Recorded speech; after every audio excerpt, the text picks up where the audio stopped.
দাদু চেয়ারের নিচে বসে আছে। দাদু আছে প্রার্থনা করতে মন্দিরে। ওই তো মন্দিরের ঘন্টা শুনতে পাচ্ছেন। ও যাবে না, ও দাদুর চেয়ারের তলায় পাহারা দিচ্ছে, দাদু এসে বুঝবে তাই। আপনারা যদি ছবিগুলো দেখে আপনাদের ভালো লাগে তাহলে সাবস্ক্রাইব করে দেবেন লিচুর ছবিতে। ঘন্টা শুনছে, শাক বাজানো শুনছে, কিন্তু দাদু চেয়ার ছেড়ে কোথাও যাবে না। দাদু এসে বসবে, সে অপেক্ষায় বসে আছে। দাদুকে ডাকতেও যাবে না, দাদু চেয়ারটা আগলে বসে আছে, কখন দাদু এসে বসবে।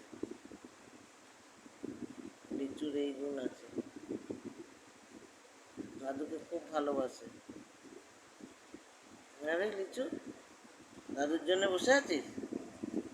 দাদুর জন্য বসে আছো লিচু? হ্যাঁ, দাদুর জন্য বসে আছো?